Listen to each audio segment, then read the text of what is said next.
Another good result for Hansi Flick. He's done so well in this competition since he came in at Barcelona, and it's yet another tick in that box against Albacete, who did give them a few scares, but in the end, Barcelona would come through. Luis Garcia was watching this game with us today. Some tense moments in the closing stages there, Luis. Yeah, it was exciting until the last moment, and something that we were expecting from that fantastic crowd at Albacete. Spirit, the dream of becoming a semi-finalist on this beautiful competition.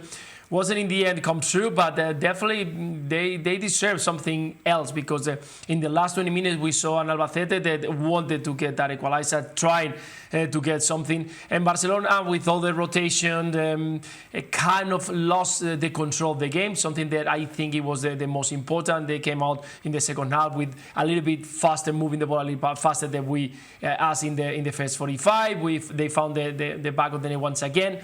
Again, I think that they should have put a few more goals into the goal, because the chances were there. But they allowed Albacete, and Ale was mentioning during the halftime, if you allow them to believe, the crowd will push you, and in the end you will have problems. That's what we saw in the last few minutes. Excitement, but in the end it was Barcelona who is going to go through to the semi-finals. I think they did a good job during the 90 minutes, but didn't get that control that we were expecting. They knew it wasn't going to be easy today, Barcelona, didn't they?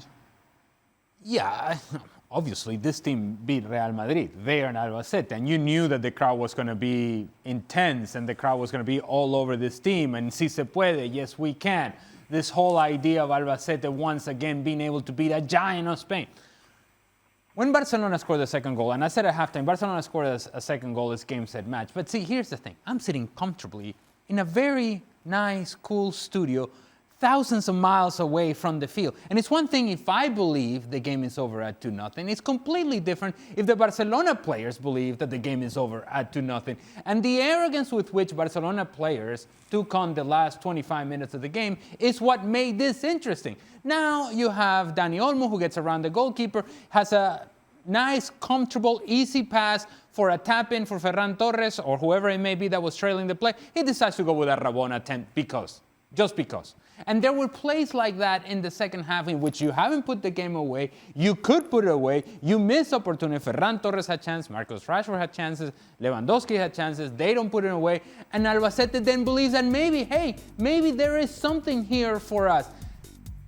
The chances then fell to Albacete.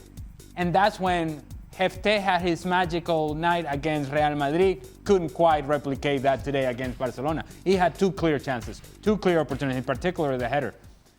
And a 2-1, stress levels high for everybody. Unnecessarily so for Barcelona. And it begs the question, how is Albacete, who seem to be playing at this level as they did against Real Madrid and as they did against Barcelona, how are they 12th in Segunda? Huh?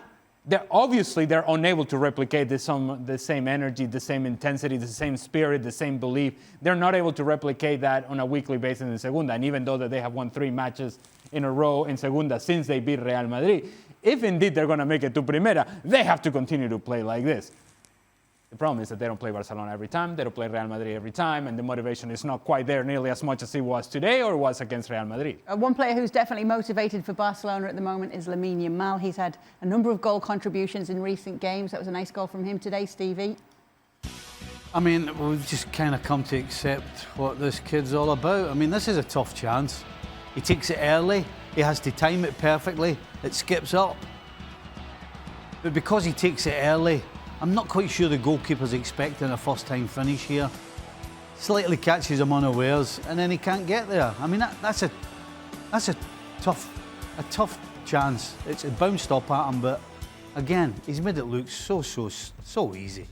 It's a great finish from Lamine Yamal, and he had a lot of bright moments today. But I must say as well, in the second half, there was a lot of Lamine Yamal that I did not care for, nor did I appreciate. The hands up in the air when somebody doesn't complete a pass for him. The walking back when the team is under pressure.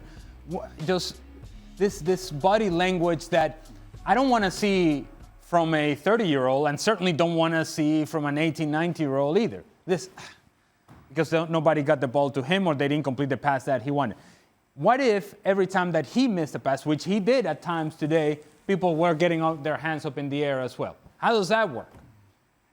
I didn't like it, didn't care for it. And I love Lamine Yamal, and I've been very vocal about that. But in games like today, when you're grinding and you need to put the match away, this doesn't help.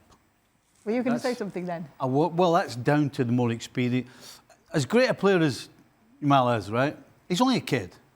So the experienced players on that Barcelona team, you know, your De Jongs and all these guys, those are the players who should be on people like him and not let him away with things like that.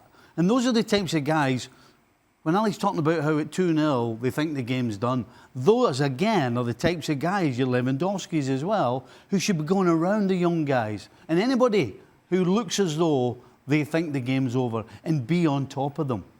And that's the difference with this team. You know, this is a good team, but there won't be a great team because when you let that happen against better opposition, then you'll lose, and you'll lose at the wrong time. What do you think of what the boys are saying about Lamine Yamal, Luis?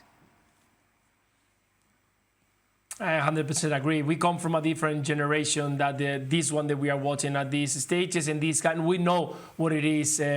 Those moments where you feel that you are the best one, you are in a great moment, and everything around you and everyone around you is praising you and is rubbing you the back. So we understand that you sometimes can lose the what is underneath of you, the air. You feel that you are in a different level, and the behavior starts changing. And I agree 100% with Ale, talking about those moments of lacking of intensity, of willness, or whatever you want to call it. But it's not something that we want to see on a team that is all about energy, dynamism, intensity. If one player starts losing that, that is contagious and start getting into the other ones. Raising the hand, complaining about everything, not running, not tracking, not pressing. That's something that we don't want to see. And Lamine Yamal is being fantastic behaving like this. Let's don't forget they are massive, huge platform that a lot of kids look at. And his behavior can kind of drive those young players to become like this. And that's something that we don't want. And we are just talking a few moments, not many that we can complain. But definitely something that we haven't seen much, and we don't want to see a lot. João Cancelo got the start today. He got an early yellow in the 15th minute, and then he was lucky, or was he? Stevie doesn't think that he should have had a yellow in this moment, but even so, it was enough for Hansi Flick to take him off. But it's not just about this foul. There were a couple other instances in which he was late to a challenge, in which there was a swinging arm as well. And I think Hansi Flick just had enough and said, look, the thing that is going to make this a game and that is going to get this crowd crazy is if we, us, Barcelona, give them an advantage. And the advantage that we could give them is a second yellow card for João Cancelo. So it was a no-brainer at halftime. Once you see that this guy was barely hanging on in the first half, even though it may be disappointing to João Cancelo, if you're Hansi Flick, your job is to make sure that your team advances and put your team in a situation to win matches. And at that point, if you think he's at risk, he's got to come off, and he did. And I thought it was a correct decision by Hansi Flick. Another player who got the start today was Ronald Araujo. Luis got a goal as well. What did you make of his performance today? He was good. I think it was fantastic to see him back into the game. It was important for the team, for himself, for the supporters that saw one of his captains just leaving for a while and getting back into the team. Yeah, so while after we saw a few minutes of him not long ago in the last game, and today finally getting involved into the game, and fantastic to see him goal. I think he's a player who needed, and today I think he received a well-deserved goal that is going to help him out from now until the end of the season. Players like him are going to be needed, like rotation, so important for Hansi Flick now. It was for his first start since the game against Chelsea back in November, and obviously Barcelona could do with the best version of him right now in this final stretch, Ale. Yeah, and I think from Ronald Araujo's perspective, it was important to have a game like this. I think he gets more out of this sort of game that ends up 2-1, that is stressful, that forces him to defend through 90 minutes than if this game had been 5-0. Because then that's just passing the ball around the back, completing passes comfortably. The fact that he was pushed around a little bit and he was able to push back, that he gets a goal, that he goes and celebrates with Hansi Flick, because I think Hansi Flick was very understanding and accommodating of the situation of Ronald Araujo. And sometimes managers can be, let's just say, uncomfortable with the idea of admitting that their player has issues with mental health. It's not so easy for managers to, because you can't quite see that. You see a hamstring when you pull it. You see when you blow out a knee. You see when you twist an ankle, but you can't quite see what's going on in here. And if a player tells you that he's not quite there, it's difficult for a manager to deal with it unless you have an open mind and understand your players and understand their behaviors. And so I think the hug with Hansi Flick is one of those like, thank you, boss. And I'm here. You can use me. I'll do the best that I can, and I'm ready to play for you. I think today's game was important for Ronald Araujo. That was definitely a thanks for trusting me hug. Yeah. You know, because at the end of the day, as Ali says, when you're on the outside, you don't know what's going on the inside. And the fact that he's put himself up for selection and the fact that he's played him tells you that it goes both ways. So that was a thanks box hug for trusting me. Yeah, great to see. Another thing is that Hansi Flick just seems to know how to manage each of his players in their own way. And one thing we've seen about Marcus Rashford before this game, some comments from Hansi Flick, Luis, where he said, you know, he's got the dynamism and he's got the quality, but I still think he's not unlocking his true potential. And we saw him come close a few times today. What did you think about his showing today?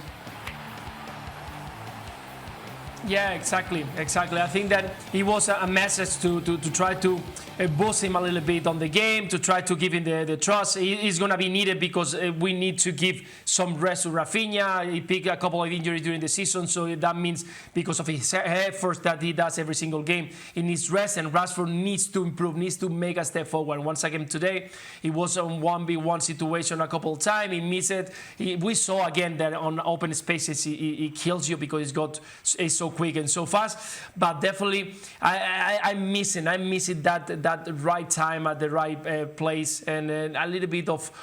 I understand also because he doesn't have the regularity, he doesn't have the consistency in playing 5 games in a row. It will make a big difference. But with Rafinha in top form, it's going to be difficult for him. So he needs to pick those moments, these opportunities, and show the manager that he's going to be ready whenever he receives the call.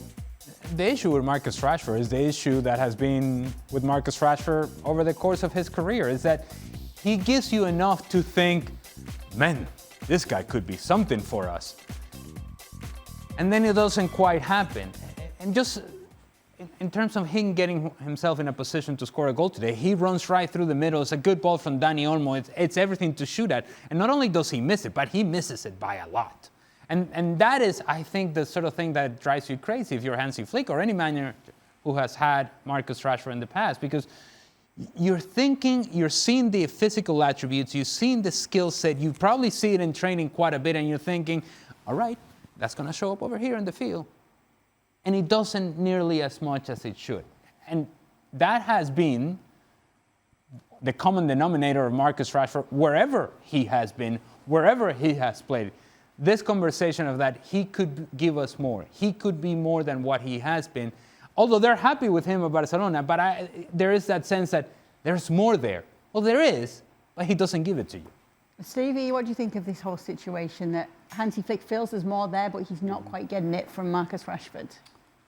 I find it hard to argue with Ali. You know, Marcus Rashford in his career, never mind just at Barcelona, has shown at times what he's capable of. But more times than not, it's not there. But there's enough of it to keep thinking it's going to happen. And he kind of, you know, the chance today, the one at the weekend, he pulls you into a situation where you're like, he's going to score. But he doesn't. And then it's a whole process that has to start again, because then he doesn't play for a couple of games. So then he has to get back up to speed. It's kind of one of those... It's like a revolving door that's never going to stop, actually, and Rashford's going to be the guy. For all his quality and his pace and his football brain to get himself in those positions, that finish. This is not a kid we're talking about. This is an experienced international football player who's been round the block, and we're still talking about what if. So, still what if. Did we learn anything new about Barcelona today? Well, no. We said in the pregame they're going to give up a goal, and they did. They're going to give chances, and they did. They're going to create chances, and they did. They had some issues scoring goals against Elche, even though they scored 3, which showed how many chances they actually missed. So they missed more chances today. Not a whole lot about Barcelona that we didn't already know. My concern is that winning this sort of games kind of sweep aside issues that continue to build over time with this group. And eventually you will run into something that Stevie alluded to. You will run into a situation in which you are playing against better opposition in a moment that truly, truly matters and a defining moment in the season. Talk about semifinals of Champions League. We're talking about defining moment in La Liga, and you're not quite able to be solid defensively, to hang on to control of the game, to put the ball away when you need to put it away and put the match away with a goal. That changes the whole feeling of a game. Those are the things that we want to see from Barcelona with more consistency, and I'm sure that Hansi Flick does as well.